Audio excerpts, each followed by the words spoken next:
everybody to ACE's ACE Connects, our series of how we highlight our members. And this is a special edition of ACE Connects, but I wanted to give you a little bit of background on ACE and what we're all about.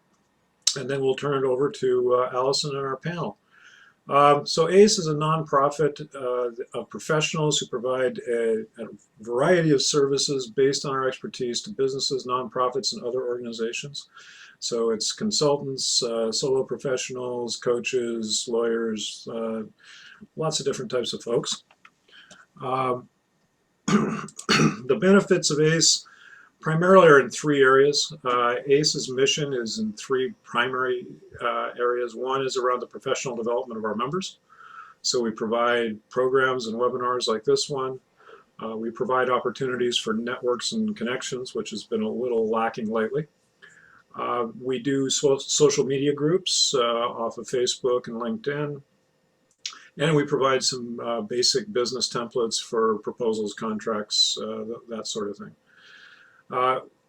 A lot of our programs are focused on skill development, and that skill development of our members. So that's a particular value to our members and being members. We are also dedicated to promoting the businesses of our members. So we provide opportunities to present. We have our member profiles on the ACE website. We have a referral resource center there. We can showcase all of your books, articles, and blogs. We have a relationship with Main Biz. We have every issue, or we have an Ask ACE column. And that Ask ACE column is then done in a longer form in our ACE blog. And we've had several members leverage that into speaking engagements with ACE, the Portland Regional Chamber of Commerce, of which ACE is a member. So if you have any interest in ACE and want to talk through more of the benefits of joining ACE and what that's all about, you can contact Peggy Siegel, Judy Jones, or Stephen Jenks. That's our membership committee. Or you can visit our website at www.consultexpertise.com. Now for today's meeting, one of the things I'd like, particularly all of our guests today, if you could indicate in chat what interested you in today's session, perhaps what you do. If you have a question for our panelists, please either place it directly in the chat or indicate in the chat that you have a question to the moderator, and then she will call on you. Please stay on mute unless you are asking a question or making a comment to the panel audience. So with that, I will turn things over to Alison. Okay, perfect. My name's Alison Bishop. I am a financial coach in Portland. I've been on the ACE Board of Directors for a year, and I am apparently also the incoming treasurer. So the way this is going to flow today is I'm going to first have the panel give, we have four members of our panel, Priscilla, Hansen, Mahoney, Sallyanne Gray, John Shorb, sorry. And Tom, isn't Tom on our panel? Yep. Yes. Is he here? He's there. Yeah. Where? Say something, Tom. I'm right here. Oh, sitting okay. in Ocean I'm Park, sorry. Maine. So I'm going to have them introduce themselves just as far as what their business is and maybe their relationship to ACE. And then the bulk of the program will be questions and answers. But after the intros, I'm going to have them go through and, give a little bit of their story, why they decided to go out on their own, how, how they made that happen, what kind of challenges they maybe didn't foresee. So that'll be a few minutes, and then I'll open up to questions. As Terry said, you can either just physically raise your hand or stick your question in the chat. I'll be monitoring the chat so the panelists don't have to look at it. Okay, I think that's everything I had. So I'm just going to go by folks on my screen. So Sallyanne, do you want to do a quick intro?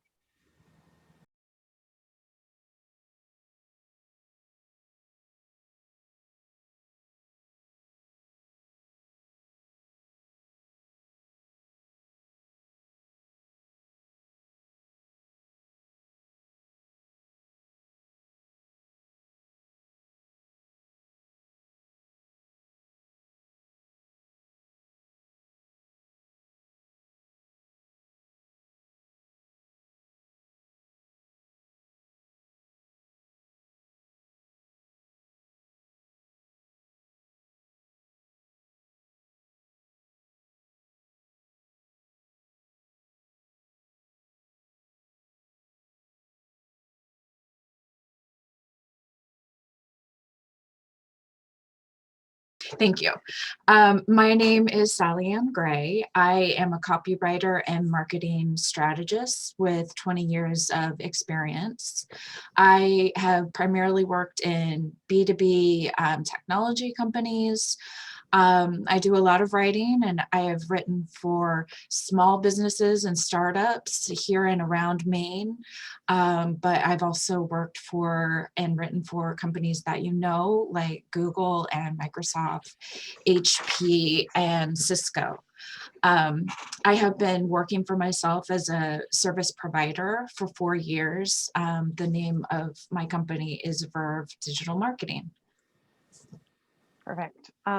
Okay, Tom, you're not on mute, so I'll go with you next. All right. Well, thanks, Allison. My name's Tom Morgan. I'm the founder of Breakthrough Sales Solutions, LLC, here in Maine. I'm a licensed advisor for a larger corporation called Sales Acceleration, but I really am in my own business. It's Breakthrough Sales Solutions. I've been a member of ACE since I moved here in 2018, thanks to having coffee chats with folks like Terry Johnson, who kind of encouraged me that this is a great organization to be part of.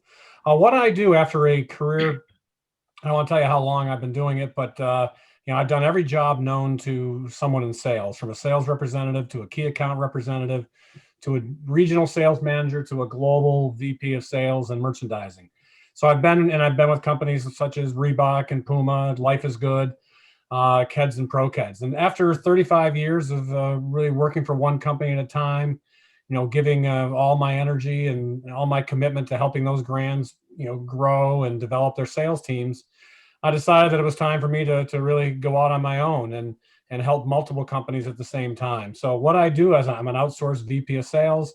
I go into companies and help them with their sales strategy, their sales process, their sales structure, sales compensation, soup to nuts on sales. And it's an area of opportunity for companies because sales teams may be aging, sales teams may be in place for too long and not have the ability to change. And the fun part for me is I'm now industry agnostic. I'm helping companies in the avionics industry, financial advisors. I'm helping engineering firms. I'm helping printing and publishing companies. So it's fun for me to be able to grow in and just from a sales point of view, help people with their sales issues and not get involved in the internal politics and the internal, workings of a company that sometimes can, harness progress. So that's Tom Morgan, Breakthrough Sales. Okay, perfect, thanks. All right, John. Well, hello, everyone, and special welcome to all the guests. My name is John Shorb, and I've been involved with ACE for several years. Was on the board for a few years on the program committee, and I've assisted with a number of different programs and have found my relationship with ACE to be very useful and rewarding. My business consulting practice is the Delphi Group. I've been doing some type of consulting for nearly 30 years. I have one primary partner, Dana Morris Jones, although we engage other colleagues from time to time, depending on the work. We work collaboratively with businesses and organizations to address various challenges and improve their results. We have worked with a wide variety of businesses, from small family-owned to Fortune 50 international corporations. The areas that we typically focus on have to do with alignment of practices with mission and vision, improving leadership through coaching executives and managers, assessing and helping to change organizational culture, and building high-performing work teams. And I'll say more later about how I got into this. Thank you. Great, thank you, John. All right, Priscilla. Hello, everyone. I'm Priscilla Hansen Mahoney, and I founded Blazing Trails Coaching. I help business owners get out of their pickup trucks and on top of their businesses. And those business owners are leaders of trade and skilled-based businesses like landscaping and construction, HVAC, any sort of trades where they're setting out their teams of people to do work autonomously and skillfully. And I focus on the operations side of the businesses and help them with strategic development of their leadership teams so that they can work smoother, be more efficient, make more money, and grow and scale their businesses. And I've been involved with ACE for quite some time. I'm the immediate past president, and I'm currently serving on the board of directors. And I dabble in a little bit of marketing, but that is not my skill. I need more marketing skills on our team. So if anyone's interested in help us market ACE, I am definitely looking for you. Okay, fantastic. Thank you. Okay, so I'm just going to go back to each of you guys in turn, and you can kind of give us your story and any kind of helpful tidbits that you think, especially if you have been following the chat and what people particularly are looking for. All right, Sallyanne, do you want to go ahead? Yeah, I'm off mute this time. Yes. Okay. So my story is I left corporate America about 4 years ago to work for myself. I was super stressed and unhappy due to the culture at the software development company I was working at. I'm sure a lot of you will recognize these red flags that are everywhere. The culture was very always on, always available. There was not a work-life balance to be promoted or seen anywhere in the company. And I actually was so stressed that it was impacting, you know, everything, including my sleep. And I was wearing a mouth guard every night to sleep because I was grinding my teeth so badly. $200 custom mouth guard. And I was like, so this is a problem. And I felt like the problem was the job, but I loved what I was doing. So I started considering this idea of going out on my own. And another part of my story is that I'm not originally from Maine, so I don't have a built-in network around here. I moved here from the Midwest 8 years ago, and I worked remotely until I went on my own. So I didn't have a built-in network of any sort. So to get started and to kind of test the idea of working for myself and see if it was plausible in any way, I started freelancing on the side. That helped me listen to the market, build a portfolio, get my name out there a little bit. And once I felt like, yeah, this is a viable option, you know, I put in my notice at my corporate job. Again, as to get me started, I needed to connect and build relationships within the community, within the business world, locally. So one of the things that I did was I started working at a co-working space to help meet other people who were doing similar things to me, to get out of my own home and literally just meet people, but really develop some relationships, and that helped me immensely. It really did. My first like paying job that was a brand new connection was through the co-working space I was working at the time. Additionally, I would attend workshops and presentations put on locally by organizations like SCORE. Startup Maine has a great week of content and networking, Maine Biz. And I was also doing networking and joining groups like ACE, that's why I'm here, and also the Maine Women's Network. So I really started putting myself out there, trying to make relationships, connections. And something else that has been important to me in the last 4 years is having kind of like a Rolodex of other service providers that I can refer to. That's part of what I do. I am a connector, and if I can't do something for you, I'm going to want to try to connect you with someone who can. So that was another benefit from all the networking and relationship building that I've done in the last 4 years. I think I'll stop talking now and I'll let other people talk. Okay, fantastic. I already have taken notes on some things you've said, so it generated questions for me. Okay, Tom, you want to share? Sure, yeah. So, you know, as I said, I had a long, you know, corporate career, and you know, but if you look at kind of how sales trajectories go and career trajectories, I had two great runs with Reebok and Puma, which were 10 years each. And, I got, promoted and things went really well. But the last 10 years of my career, I was with the companies I was with in senior sales roles for 3 years. And I started doing some research in that, and that the average time that a vice president of sales is in a role in today's environment is 24 months. So looking at it, I just turned the age of 60, and I'm like, what's the rest of my career look like? And I decided to lean into the fact of working on my own as an outsourced VP of sales versus trying to find other companies and getting involved with other companies. So at the age of 60, living in Denver, I chose to start my own sales consultancy business. And similar to what Sallyanne said, chose Maine. Maine was always my favorite territory as a sales rep. Traveled up to the county, traveled out to Calais.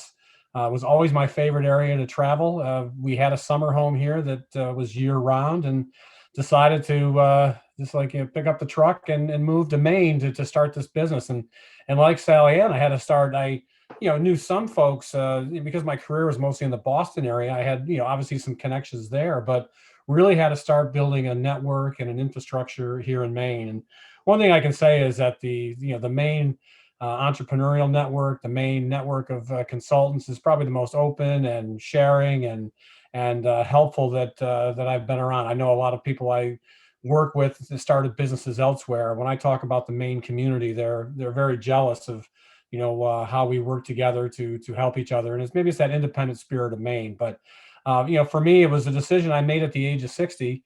And it's funny, if you're out there thinking of becoming a consultant, I use this line quite a bit with my clients talking strategy, but I ask them, when's the best time to plant a tree?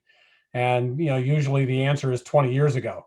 But the next best time is today. So for me, I wish I became a consultant 10 years ago, because the peace of mind, the presence you can have, I'm much more present in my personal life because I'm not caught up in things I don't enjoy doing, and I can pick and choose my opportunities. So for those of you thinking about becoming a consultant, I mean, today's the next best time to plant your tree.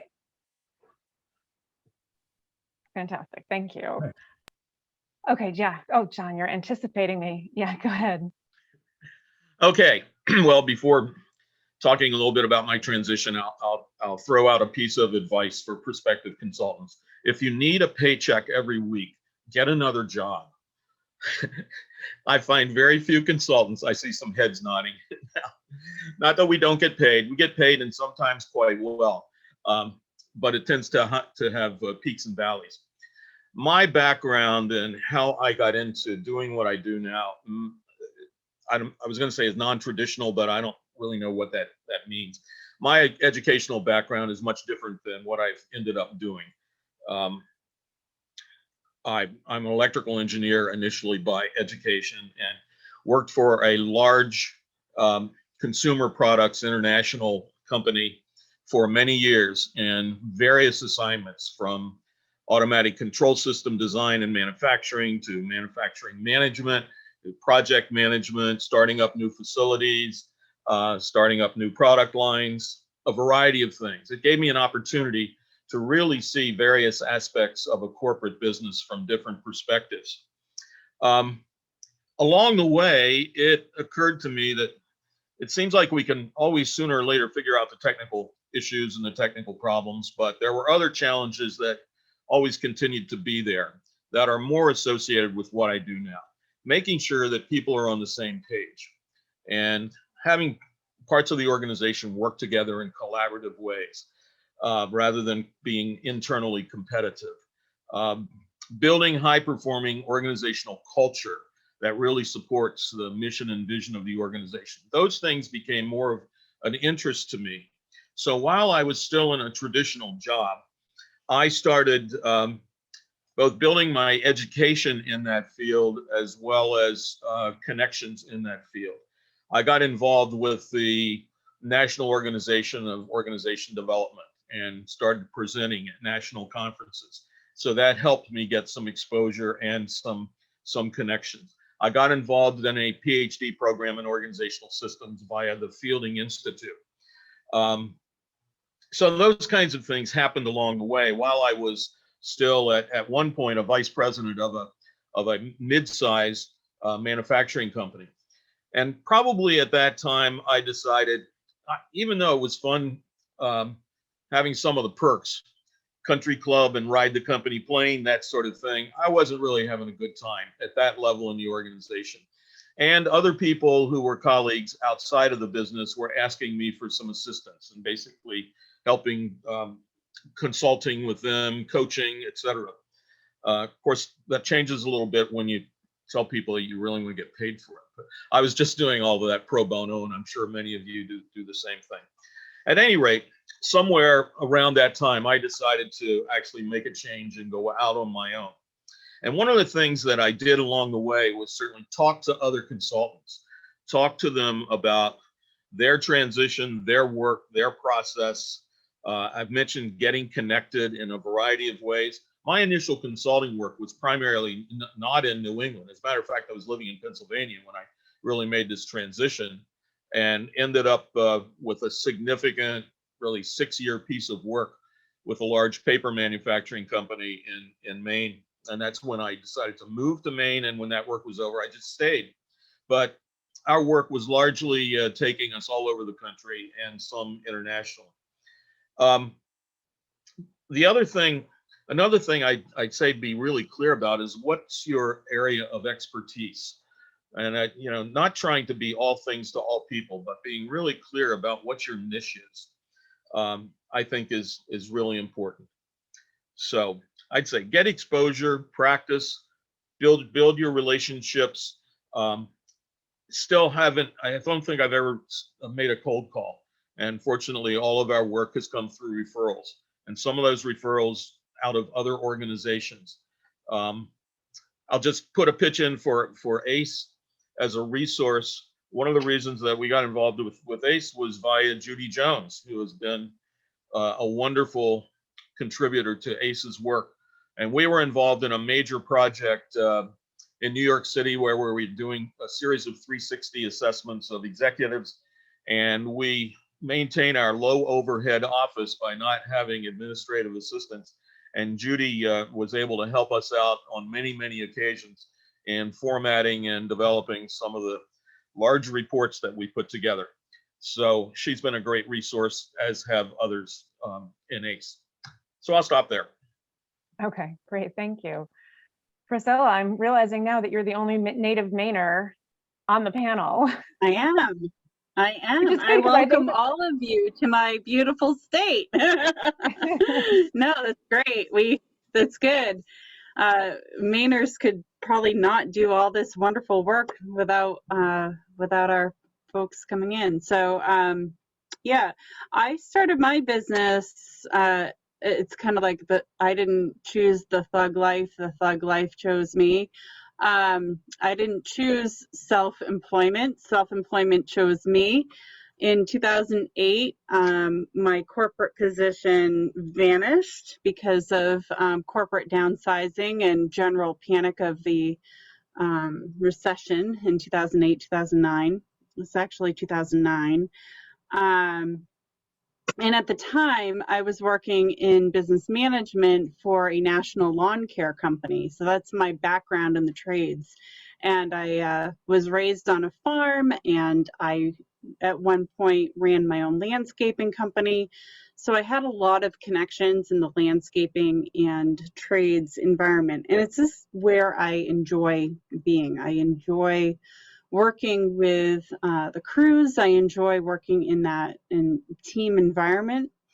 And when I started my coaching practice, essentially I had a severance check and a prayer. And that's basically how I started. I don't advise that. I would recommend getting a business plan and having a little bit more security if you're just going to kind of jump off the ledge. But I kind of didn't have a choice in the matter. So John's point about getting a second job is exactly what I did. In my job, I worked as an office manager for a landscaping business, which actually became one of my clients when I transitioned from working from them. I worked for them part-time, then I transitioned into working for them full-time while I took them through a transition of growth. They grew the company 40%. They changed some of the industry that they were working in. We redid their business plan. And once I got them to a certain point, I hired them a new office manager, and I left the business and then became their consultant for about a year after to continue their growth pattern. So that's really how I got into working with a lot of landscapers and construction and HVAC, because they tend to be the folks that I enjoy working with. I wish I had settled on that niche early on. I kind of floated around and tried to do everything for everyone.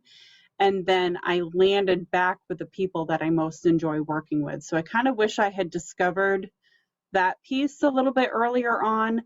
And I also wish I had worked out the solution that I provide for the problems that I help solve earlier on, because it would have immensely helped me convey my messaging and my marketing, and I probably would have been able to fill my practice a little bit sooner had I gotten all of those ducks in a row before I just kind of springboarded into trying to do this full time. So ACE definitely helped me through that. There's a lot of marketing experts in ACE. Judy walked me through my LinkedIn profile, and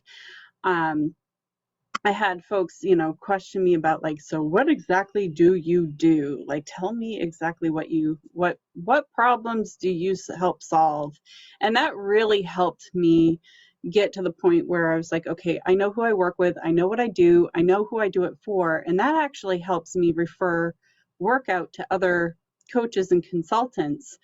I have a lot of folks come up to me and ask me if I would work with them. It's like, sure, I could work with you, but because that's not necessarily my wheelhouse or area of expertise, I can now refer that work to someone else who can better do the work, which it always comes back to me in tenfold when I do that. So yeah, that's kind of how I got into it. Okay, fantastic. Those were all really great stories, and I have taken a ton of notes. We already have 2 questions in the chat, and the first one was a question I was going to ask. So Sallyanne, you use the term service provider. So the question here, and I think of myself as a service provider, I'm not a consultant.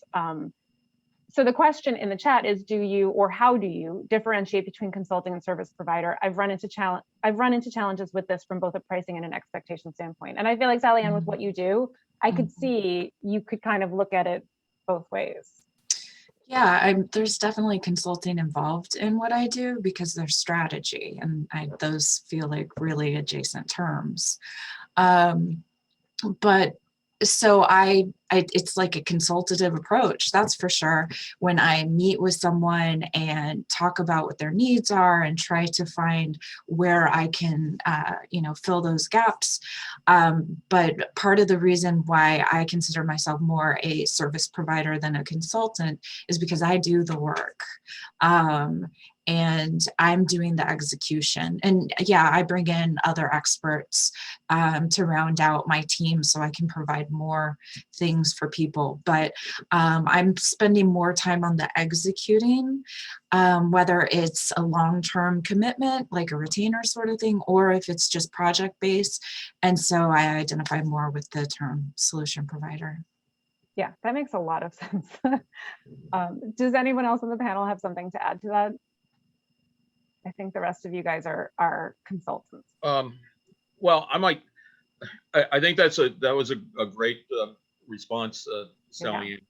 Yeah. And to me, one of the distinguishing things really has to do with the process of consulting. And you did mention the consultative approach. In the work that we do, it's really important that the client shares ownership in what we're going to do and what we're going to do together, and does not see us as only experts in a particular field that's going to tell them what to do. And the old expert consulting model people would come in, they'd study something, they'd provide a report and, some recommendations, and they would leave. And oftentimes nothing got done because there was no ownership in the process and the outcome.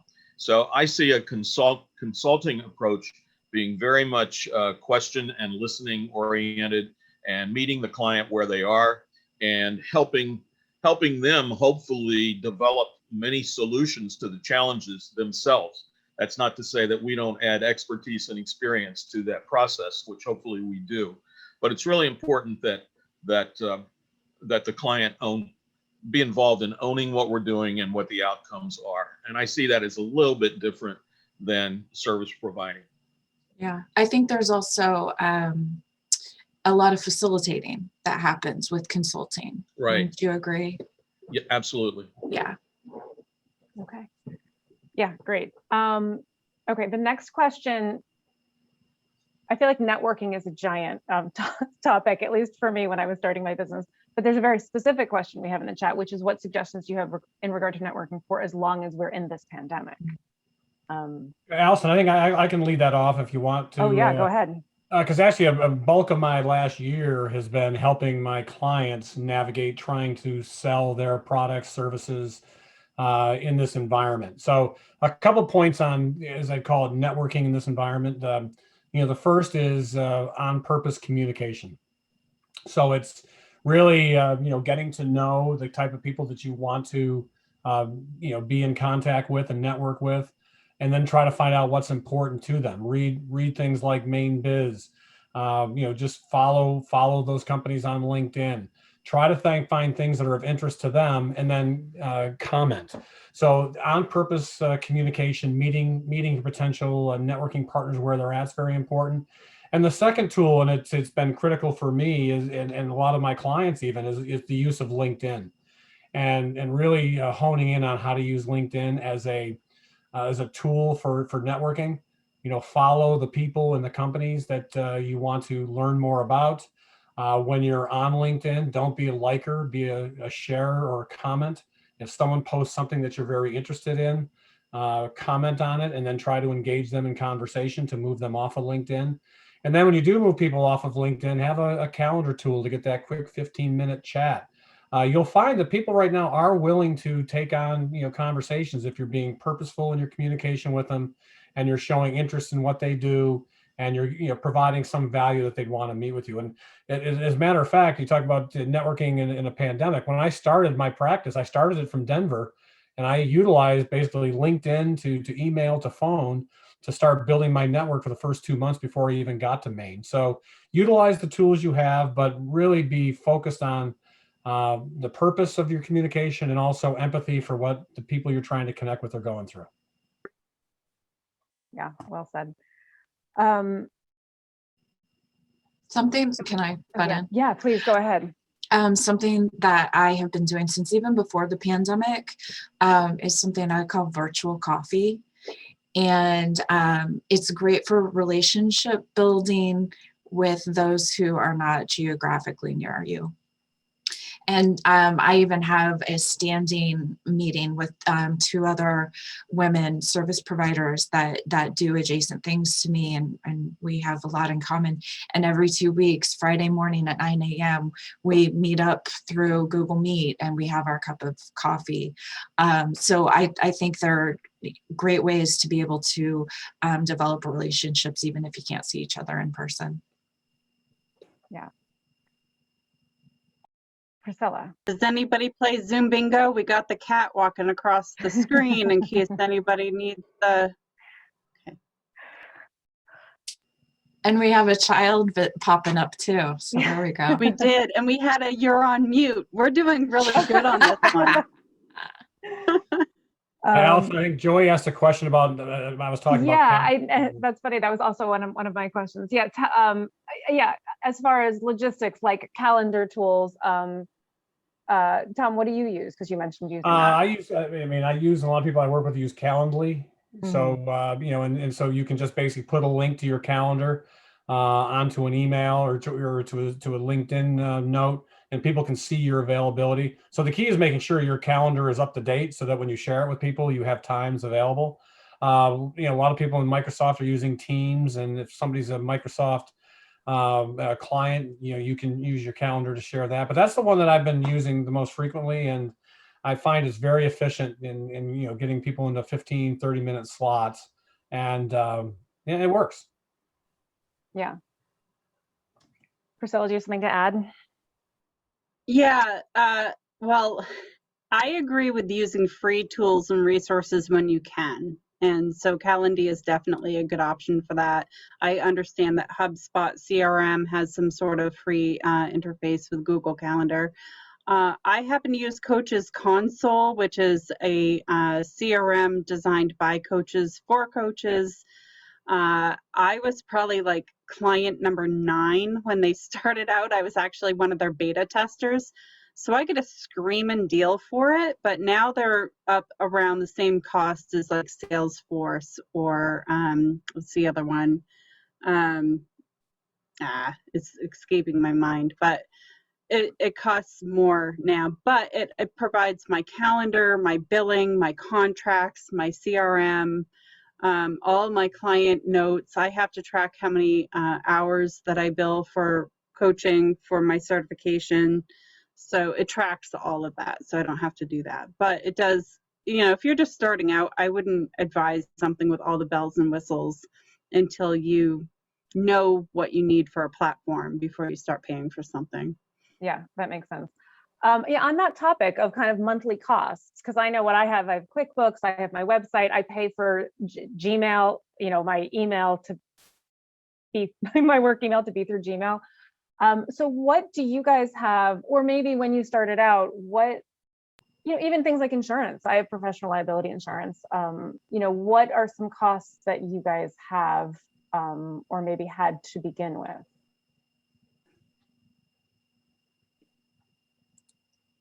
I use, and I still use, FreshBooks to track my time and do invoicing.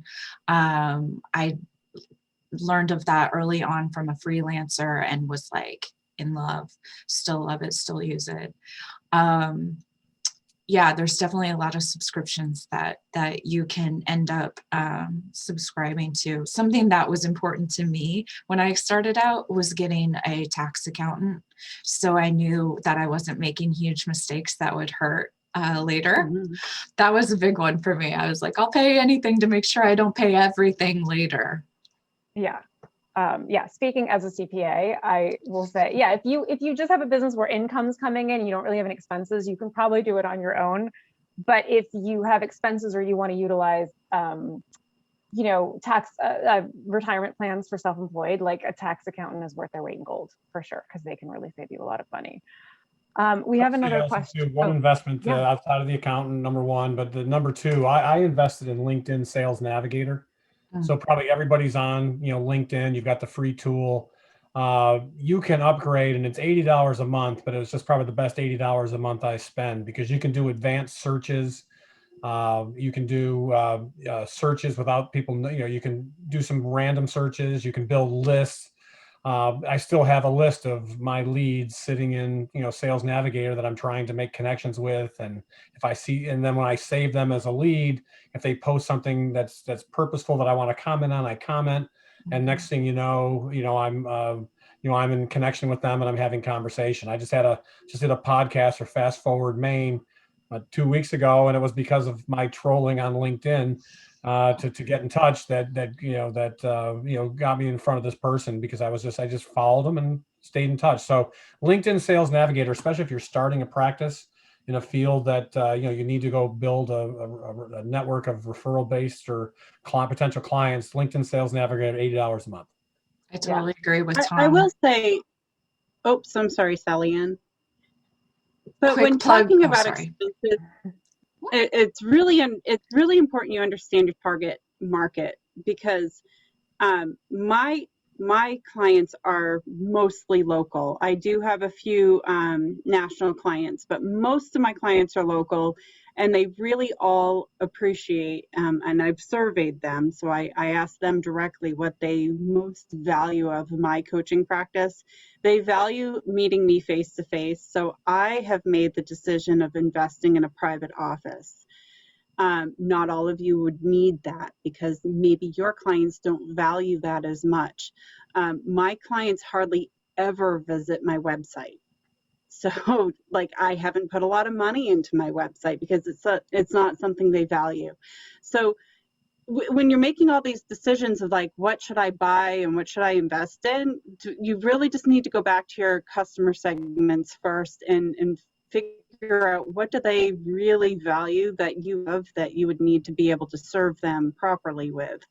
Other than that, I try to go as cheap as I can if I'm starting out. And then I find out what my clients truly value and I invest in that. Yeah. Sallyanne, did you want to add on to what you were saying? To Tom's point about sales or a LinkedIn Navigator, what I love is you can, one of the advanced searches I love is a 2 degrees separation. So someone that you're connected to, their connections, and then you can narrow it down to your market. And if that's the type of business, if that's the vertical market, and you get all of these great leads really.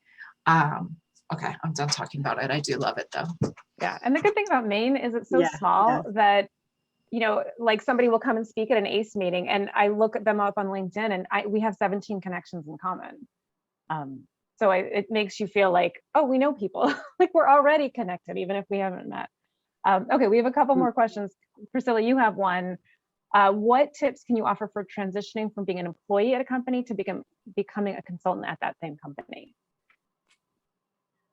Okay, so I had a unique experience that I was working for, I wouldn't say necessarily, it was a friend, they became friends of mine. My bosses were friends of mine. And so they hired me part-time to essentially cover his wife, who was his partner at the time, in the companies, her maternity leave. And then they asked me to stay on longer. And I was like, great, this is an awesome opportunity because I'm building my business and I can work part-time and collect a little bit of a paycheck. Perfect, you know, win-win for everyone. And then they ended up, sticky, weird story, but they ended up getting divorced and she left the company. And so he asked me to come on full-time.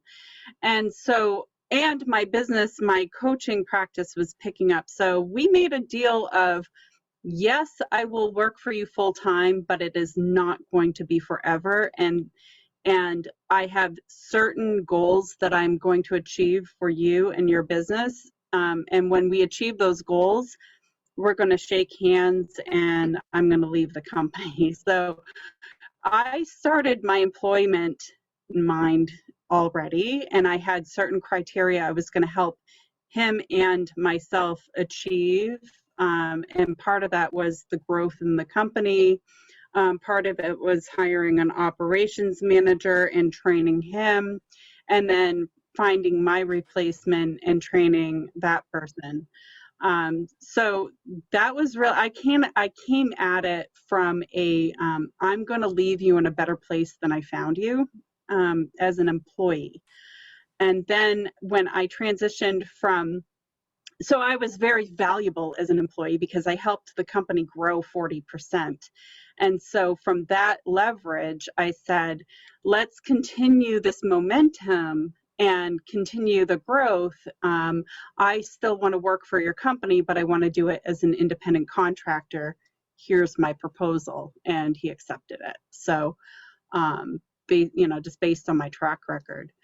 So I think if you have a good track record at your company and you come at it from an angle of, and you really kind of have to come at it from a place of bragging almost, where you're saying, look at all the growth I've helped you achieve, or look at this objective I helped you get.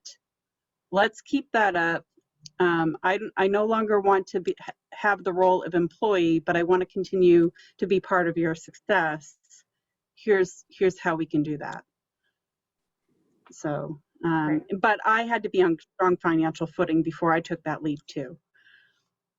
One thing I'd like to, I guess, add to Priscilla and for you, Christina Joy, is what I found being a consultant. I work on their business, not in their business. So I think there's a mentality shift that's expected of a consultant versus an employee. So it's really getting into your mindset that you don't, they're not paying, you work there as a consultant. You're there to provide them great advice. You're there to help them, as Priscilla just said, continue to grow, and just try to avoid some of the pitfalls that employees get. Like, I'm going to go out to lunch with the team on Thursday, and you just don't want to get dragged into the internal politics, because the beauty of being a consultant is working on the business. You'll be amazed at the clarity that you'll see on some of the problems you'll identify, because you're not defending anything. It's not personal to you. You're, as a consultant, they're paying you to really look at things with a clear vision from outside, outside in instead of inside out. I just want to reinforce what Tom's just said and add to all of the prior comments. I think Tom's point is really important, and your perspective really is different looking from the outside in, and it's valuable. And I'm not a lawyer and don't know these details, but one thing to just be aware of is if you are engaged as a consultant, however, if they provide you office space and you actually office in their location, I think there are some obligations that the business may have that you might want to take a look at. So just be clear about those kinds of details in terms of where you work and how you go about that. So it's worth checking on some of those legal issues. Oh, interesting. Okay, well, the next question, I'm sure, is something I'm still dealing with, is structure of the business. So LLCs, something else. And I will note that a lot of times people think that it's the tax status is always the same as the legal status, and those are two different things. So what did you all do? What did you decide to do? Did you form an LLC, or are you just a sole proprietor? And how did you come to that decision? Priscilla, why don't you go ahead? I am a sole proprietor. I've done that whole back and forth. Should I be an LLC? Should I not? So right now I'm a sole proprietor. I have a financial goal in mind that when I hit that, I may consider changing my status. But also, if I expound on my business model more and do more national things, I may change my status at that time too. But we have an awesome lawyer in our group named Carrie Yardley, and she has been kind of talking me through that. Sallyanne, what did you decide to do? I'm also a sole proprietor, DBA. When I first got started, I got a mentor at SCORE, and he helped me get some of that kind of figured out for myself. And then honestly, every year when I do my taxes and meet with my accountant, we talk about what's right and if this is still working. So anyway, yeah, because the LLC is more of a legal protection, but an LLC and a sole proprietor both report on Schedule C. But you could be an LLC and be an S corp. So it's very complicated. And I just Googled it. I didn't have any resources, and I just Googled it. I'm a sole proprietor, but I'm very hard thinking about becoming an LLC. But I would probably at this point still do Schedule C. John, what do you do? We were set up as an S corp, and I don't remember all the reasons why. Primarily because our tax accountant, who we have a high level of trust with and a lot of experience with, recommended that we do that for the nature of the work that we were doing and for protection of other assets. We've never been attacked or sued or anything for anything. There are some additional costs associated with an S corp, and we had to establish a board of directors, which is basically just our two partners, and do an annual report and those kinds of things that you have to pay a lawyer to file. But otherwise, I don't know exactly why we did it. Our counsel was, this seems to be best for you, and we took her counsel. Well, you also have two people, so it's different. You can't be a sole proprietor if you are in a partnership. Okay, Tom, what do you do? Yeah, I went with an LLC. A couple of reasons is, one, I'm a licensed advisor for this international company, and so because of that, they recommended an LLC, probably for the protection and separation, because it's not I'm not paying a franchise fee or anything. It's just, it's a, it's a group kind of a license that I have. And the LLC seemed like, in talking to my accountant and talking to this firm nationally, that's what they recommended. And so I just followed suit, and it was easy to do. And you get the EIN number, and it's been fairly easy to maintain as long as you pay state of Maine once a year in April. Yeah. I remind myself. I can't believe we're coming to the end of the time. I have great questions about how to set rates and all kinds of other things. But I think we covered a lot. We should do it again. We should do this again for sure. Yeah. Yeah, I think any other questions we're never going to be able to dive deep enough. Terry, do you want to close out? Were you going to talk about, you know what I was going to do, and maybe Terry, if you want to wrap up, I will put a link to the ACE website with the member directory, so that if you want to contact anybody who's an ACE member on this call, you can just click through that link. So I will do that now while Terry is talking. Okay. I'm happy to have coffee with any, or virtual coffee, Right. as Sallyanne says, with any member, so, or any guest. You actually took part of the words right out of my mouth, Priscilla, because for all of our guests, one of the things you'll find with ACE is that all of our members are ready, open, and willing to have a coffee Zoom, coffee chat at any time. It's a great group that way, and if you'd like to dive in a little bit more, just reach out. If anyone is interested in ACE and becoming a member of ACE, please check out our website or contact anybody on our membership committee. That was Peggy Siegel, Judy Jones, or Stephen Jenks. Stephen is now on the call. And yeah, so I guess I'd like to open it up to our guests right now. Are there any other burning questions you have at the moment about ACE?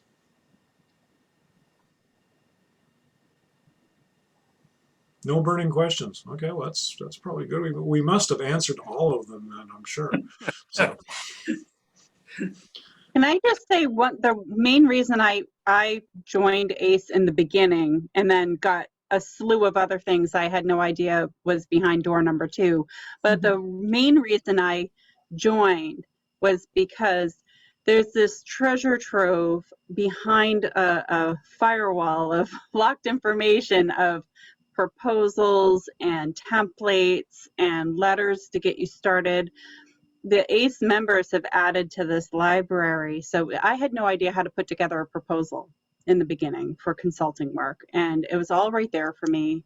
It made it super easy. And to Alison's point about pricing, my ACE members helped me set my pricing. It was just a treasure trove of information that is available to members. I was going to, and this is kind of an aside, I was going to add something else in around the formation of the company. I went down the path of being an LLC, even though there's only me, because the first client that I was getting demanded that I be incorporated as something, and since there was only me, I chose LLC. Interesting. I guess my closing comment might be deliver more than you promise and seek to build capability rather than dependence, I think is always appreciated. Yeah, well, one thing I would add is, and you look at ACE and you might think like, boy, there's a lot of people that already do what I do in ACE, but everyone's got their own why they do it. And you find that, there might be other people who do sales in ACE, but when we sat down and actually talked at breakfast, we do such things that are totally different. We actually help each other now. So, take the lead, join, get to know people, get to know their why, and you'll realize that, there's just so much room for all of us. And if we help each other, we really can grow the main business overall, but also each of our own individual businesses. Yeah, I agree. I choose to come from a place of abundance, feeling like we all can help each other. There's enough for everyone. This isn't a competitive situation. Everybody's willing to help and connect, and it's beautiful. It's really nice. Okay. Well, thank you, Alison. Thank you very much. Thank you to all of our panelists. Thank you, Sallyanne and Priscilla and John and Tom, because you're in that order on my screen.